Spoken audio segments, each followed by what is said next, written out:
नमस्कार मित्रांनो, स्वागत आहे पर्यटन स्थळाची माहिती या यूट्यूब चॅनलवर।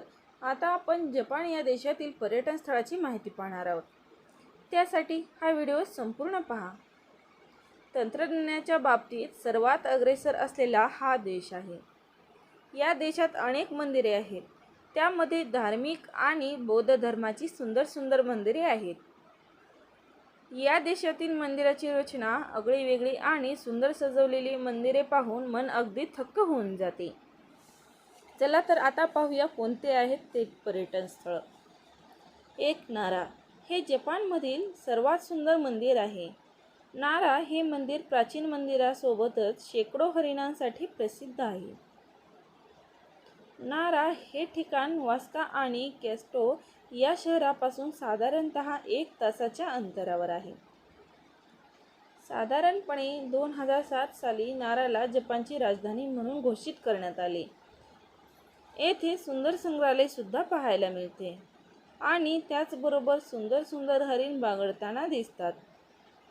2 कोकोकोजी टेम्पल। कोकोकोजी टेम्पल हे खूप सुंदर आणि प्राचीन मंदिर आहे। इसवी सन 710 मध्ये बांधलेले आहे। येथे 5 मजली पॅरोड आहे। येथील लोक त्याला लँड मानतात आणि नारा येथील पार्क वर्षातून 2 वेळेस फुललेले असते। तेथील एक सीझन म्हणजेच चेरी ब्लॉसम सीझन, दुसरा ऑटम हे आहे। तेथील लोक हरिणीला देवदूत असे मानतात आणि तसेच तोडाई टेम्पल सुद्धा पाहायला मिळते। याला मुख्य आकर्षण आणि लँडमार्क मानले जाते। येथे आतमध्ये 15 मीटर उंच आणि 25,500 टन एवढी बौद्धाची ब्रॉन्झ मूर्ती पाहायला मिळते। येथील मूर्ती खूप मोठी आहे। या मूर्तीचा हाताचा तळवा माणसाच्या उंची एवढा दिसतो। एवढी मोठी मूर्ती पाहायला मिळते। लेक बिवा, या ठिकाणाला सायकलची पंढरी म्हणून सुद्धा ओळखले जाते। येथे निळे आकाश, निळे पाणी पाहायला खूप आनंद येतो। तुम्हाला या ठिकाणाला भेट देण्यासाठी कायटो पासून मोरिया स्टेशन फक्त 25 किलोमीटरवर आहे।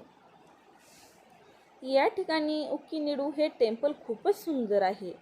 जपानी भाषेत उकिनिडू म्हणजेच पाण्यावर तरंगणारे मंदिर। हे मंदिर जपानची राजधानीपासून 20 किलोमीटर एवढ्या अंतरावर आहे। पर्यटक सूर्यास्ताच्या वेळी आणि सूर्योदयानंतर बरेच पर्यटक येथे येत असतात। हे लेक बिवा हे खूपच प्राचीन मंदिर आणि त्याचबरोबर तलावाच्या काठावर वसलेले एक सुंदर मंदिर आहे। चिक्रुन इन देवालय। चिक्रुन इन देवालय हे मंदिर क्लासिक असं जपानीज घर आणि त्याची बाग हे पाहता येईल।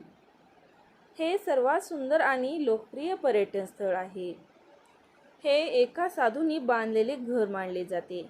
येथे खूपच शांतता आणि स्वच्छता पाहायला मिळते। मित्रांनो, जपानीज देवालय हे खरे तर लाकूड, दगड आणि छताच्या स्टाईल वापरून बनवलेले आहे।